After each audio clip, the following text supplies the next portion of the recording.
प्रभु की।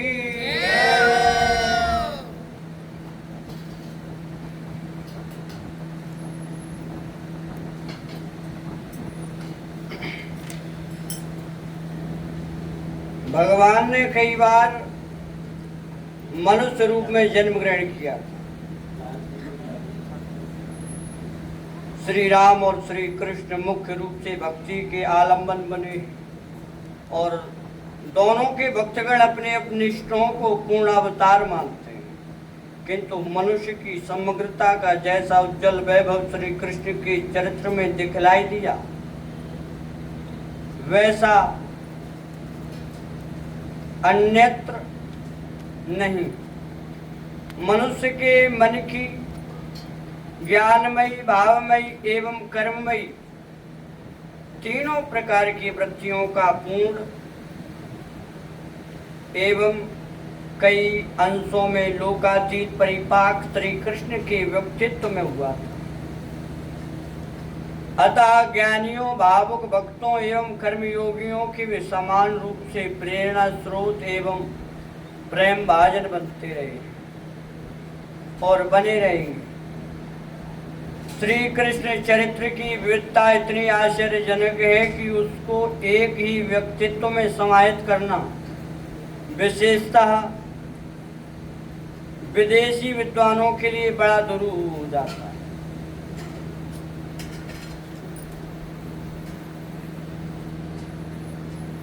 श्री कृष्णोपासक भी श्री कृष्ण के विभिन्न रूपों में प्रकाश भेद मानकर ही उनको एक सूत्र में ग्रथित कर पाते। विक्रम की 16वीं शताब्दी में श्री कृष्ण भक्ति के जिस अनुपम उत्थान ने उत्तर भारत को आंदोलित किया था, वह मुख्यतः श्रीमद् भागवत पुराण पर आधारित था। इस ग्रंथ के 10वें स्कंद में श्री कृष्ण की जन्म से लेकर परम धाम गमन तक की पूरी कथा कही गई है, किंतु इस महापुराण की रचना का मुख्य उद्देश्य उनकी ब्रज वृंदावन से संबंधित प्रेममयी लीलाओं का गान है।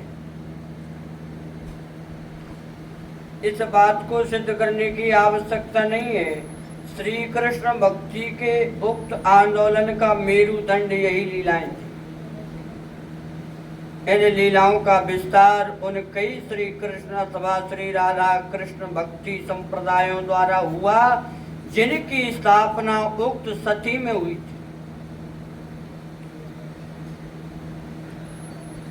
ब्रज वृंदावन की लीलाओं में व्यंजित होने वाले प्रेम का स्वरूप तथा श्री कृष्ण की प्रेम स्वरूपता उक्त संप्रदायों के चिंतन अनुशीलन के मुख्य विषय बने। इसके फलस्वरूप प्रेमा भक्ति के एक नवीन सुपुष्ट शास्त्र का निर्माण हो गया, जो भारत की धार्मिक संस्कृति का गौरव माना जाता है। श्री चैतन्य महाप्रभु के अनुयायी बंगीय गोस्वामी गणों एवं श्रीमद् वल्लभाचार्य और उनके विद्वान वंशजों तथा अनुयायियों ने संस्कृत ब्रजभाषा और बंगला में प्रेमा भक्ति के सिद्धांत एवं श्री कृष्ण की प्रेम लीलाओं से संबंधित विपुल साहित्य की रचना की।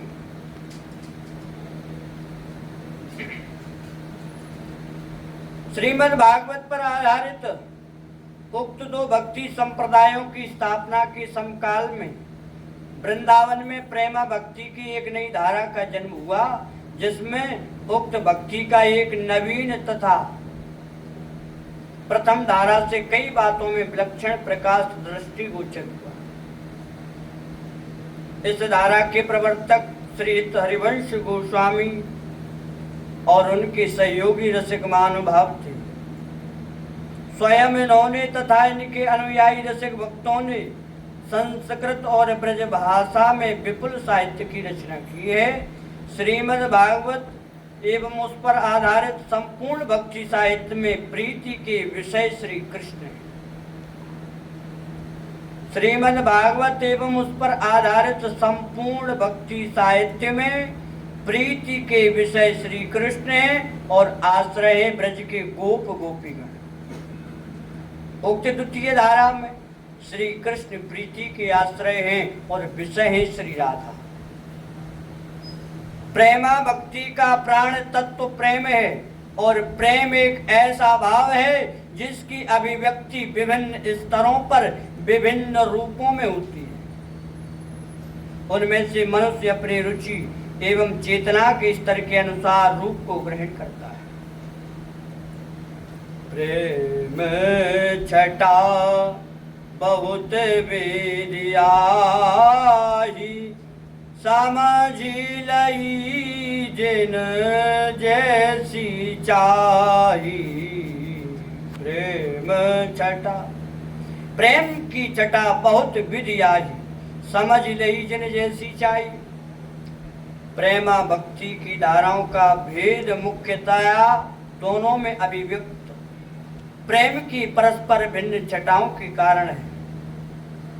प्रथम धारा में श्री कृष्ण की संपूर्ण प्रेम लीलाओं का आचरण उनकी भगवत्ता की पृष्ठभूमि पर हुआ है। प्रथम धारा में श्री कृष्ण की संपूर्ण प्रेम लीलाओं का आचरण उनकी भगवत्ता की पृष्ठभूमि पर हुआ है। भागवतकार पद पद पर यह स्मरण दिलाते रहते हैं कि कृष्ण पूर्ण पुरुषोत्तम है और ब्रह्मा की प्रार्थना पर विश्व की रक्षा के लिए सात्वतों के कुल में उदित हुए। अतः इस धारा के साहित्य में श्री कृष्ण का चित्रण प्रेमाधीन भगवान के रूप में हुआ है और स्वभावतः उनकी ब्रज लीलाओं से व्यंजित होने वाले प्रेम में भगवत ऐश्वर्य का काफी बड़ा पुट है। इसके अतिरिक्त भगवान के अवतार काल की लीला चरित्रों की रचना इसी प्रकार की है कि उनमें देश काल के अंतर जनित संयोग वियोग का चक्र प्रेम के अनुभव को दो प्रकार का बनाता रहता है। सुख और दुख के दो ध्रुवों के बीच में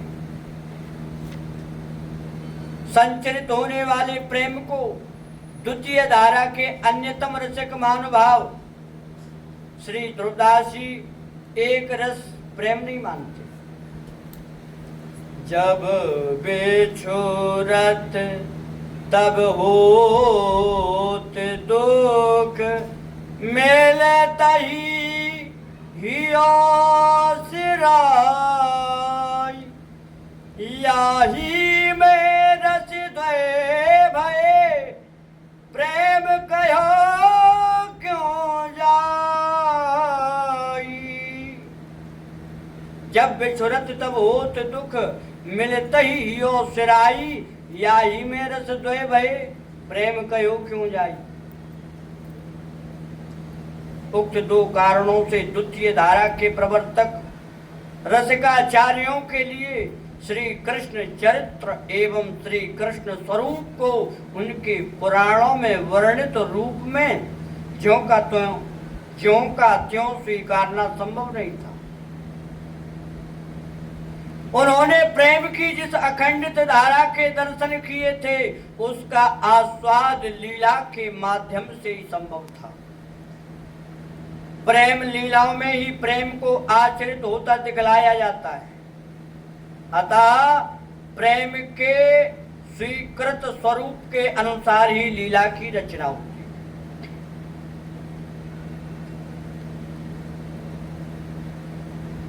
द्वितीय धारा में प्रेम का स्वरूप श्रीमद् भागवत में वर्णित रूप से भिन्न है।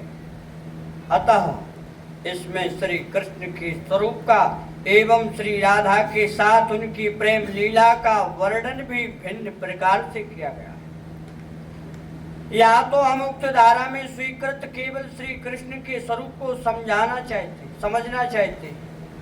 यहाँ तो हम उक्त धारा में स्वीकृत केवल श्री कृष्ण के स्वरूप को समझना चाहते हैं। भगवत गीता में भगवान ने अपने अवतार के 3 प्रयोजन बताए: साधु परित्राण, दुष्कृतों का नाश और धर्म संस्थापन। इन तीनों प्रयोजनों की पूर्ति स्पष्टता श्री कृष्ण की भगवत्ता से संबंधित है, किंतु द्वितीय धारा के प्रेमी संत उनके इस गुण के प्रति तनिक भी आकृष्ट नहीं है। वे तो जैसा हम ऊपर देख चुके हैं भगवत्ता की स्फूर्ति को अपने विशुद्ध प्रेमानुभव में सर्वथा बाधक मानते हैं। अतः श्री हरिवंश गोस्वामी ने श्री नंद नंदन के प्राकट्य के गीतोक्त हेतु श्री नंद नंदन के प्राकट्य के गीतोक्त हेतु को शायद उसके एक विशेष काल और परिस्थिति से संबंधित होने के कारण अपनी नित्य विहार उपासना में स्वीकार नहीं किया। श्री नंद नंदन की जन्म बधाई के अपने पद में उन्होंने कहा है कि अनन्य दासों को भजन रस की प्राप्ति के लिए मनोहर ग्वाल प्रकट हुए। दास अनन्य भजन रस कारण प्रगटे लाल मनोहर ग्वाल। अनन्य दासों को भजन रस की प्राप्ति के लिए मनोहर ग्वाल प्रकट हुए। इस पद में प्राकट्य का प्रयोजन केवल भजन रस की प्राप्ति बतलाकर श्री हिताचार्य ने श्री नंद नंदन की केवल प्रेम स्वरूपता को रेखांकित किया। श्री श्याम सुंदर के स्वरूप के संबंध में श्री हिताचार्य ने दूसरी बात यह कही कि वे मुनियों के मन में पूरित सघन परमानंद का प्रकट रूप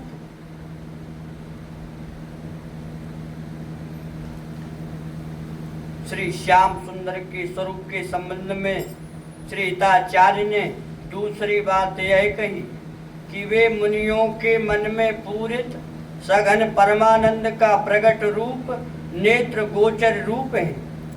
इसका अर्थ यह हुआ कि श्याम सुंदर का प्राकट्य भगवान की व्यष्टि अर्थात व्यक्ति में नेत्र सत्ता में से हुआ है। इसके विपरीत अन्य आचार्यों ने उनका अवतरण समष्टि सत्ता अर्थात संपूर्ण ब्रह्मांड में नेत्र सत्ता में से माना है। श्रीमद् वल्लभाचार्य जी ने कहा है व्यापी वैकुंठात भगवता प्रपंचे आगमनम अवतरणम। श्री श्याम सुंदर को मुनि जनों के सघन परमानंद का मूर्तिमान विग्रह मानकर श्री हिताचार्य ने उनमें ऐश्वर्य के प्रकाश की संभावना को समाप्त कर दिया। साथ ही अवतार काल की उनकी आगमन गमन की व्यवस्था से भी वे मुक्त हो गए और श्री वृंदावन की सघन कुंजों में अपनी अनादि अनंत प्रेम क्रीड़ा में सहज रूप से निमग्न हो गए। द्वितीय धारा के रसकों ने जैसा कि हम देख चुके हैं नित्य विहारी युगल श्री श्यामा श्याम के संबंध में कहा है कि यह युगल श्री वृंदावन में न तो कहीं बाहर से आए और न यहाँ से कहीं अन्यत्र आएंगे। वृंदावन रस के रसकों ने श्याम सुंदर को प्रेमी के रूप में चित्रित किया है। प्रेमी वह है जो प्रेम त्रसा से पूर्ण है। प्रेमी के प्रेम का विकास प्रेम त्रसा के द्वारा ही होता है। जिसमें जितनी प्रेम त्रसा होती है वह उतना ही बड़ा प्रेमी होता है। यह त्रसा ही प्रेमी को प्रेमाधीन बनाती है। अपनी त्रसा के कारण प्रेमी सहज रूप से प्रेम पात्र के अधीन होता है। प्रेम त्रसा जितनी बढ़ती है उतनी ही प्रेमाधीनता बढ़ती है और प्रेमाधीनता जितनी बढ़ती है उतनी ही प्रेमी की अन्य अधीनताएं उनके अन्य बंधन शिथिल होते जाते हैं। वह अन्य दिशाओं से सिमटता जाता है। यह बात जितनी सत्य लोक के प्रेमियों के लिए है उतनी ही प्रेमी बने हुए भगवान के लिए। प्रेमी बनने पर न तो जीव ही अपने ठिकाने पर रहता है और न भगवान ही। प्रेम राज्य में प्रवेश करने पर दोनों की स्थिति कुछ की कुछ बन जाती है और उनको उनके पूर्व रूप और गुणों से पहचानना कठिन हो जाता है। प्रेम की एकमात्र सीमा और मधुर रस सुधा सिंधु के सार से अगाध बनी। प्रेम की एकमात्र सीमा मधुर रस सुधा सिंधु के सार से अगाध बनी हुई श्री राधा के प्रेम में पड़कर श्याम सुंदर चारों ओर से इतने सिमट गए हैं कि सृष्टि रचना और पालन की बात तो दूर रही, वे अपने नारदादि भक्तों को भूल गए, अपने श्री दामा आदि मित्रों से नहीं मिलते और अपने माता पिता के स्नेह की वृद्धि नहीं करते। अब तो मधुपति केवल कुंज बीथियों की उपासना करते हैं। अब तो मधुपति केवल कुंज बीथियों की उपासना करते हैं। दूरे सृष्ट्यादि वार्ता न कलयति मनांग नारदादीन सुभक्तान श्रीरामान देर स्वद भिन्न मिलति हरति स्नेह वृद्धिम स्वपित्रो किंतु प्रेमे सीमा मधुर रस सुधा सिंधु सारे गाधा श्री राधा में जानन मधुपति निसम कुंज बीथी मुपास्ति। भक्त और भगवान के बीच का प्रेम बंधन बड़ा सुहद सुदृढ़ माना जाता है। भगवान की भक्त अवस्था के अनेक चमत्कार पूर्ण वर्णन भक्ति साहित्य में मिलते हैं। भगवान के द्वारा इस बंधन की विस्मृति का अर्थ यह है कि कुंज बीथियों की उपासना में उनको अपनी भगवत्ता ही विस्मृत हो गई। वे शुद्ध प्रेम स्वरूप बन गए हैं। उनका प्रेम इतना उज्जवल और एक रस बन गया है कि उसके आगे भगवत्ता फीकी पड़ गई है। उनकी निकुंज की स्थिति का वर्णन करते हुए श्री ध्रुवदास जी महाराज कहते हैं, यहाँ श्याम सुंदर ने अपने बड़प्पन को इस प्रकार छोड़ा है कि अब उसकी बातें भी उनको नहीं स्वार्थ। वे श्री राधा को पाकर अपने भाग्य को धन्य मानते हैं और अब उनकी एकमात्र अभिलाषा श्री राधा के नैनों में अंजन बनकर रहने की। श्री राधा वल्लभ लाल की जय।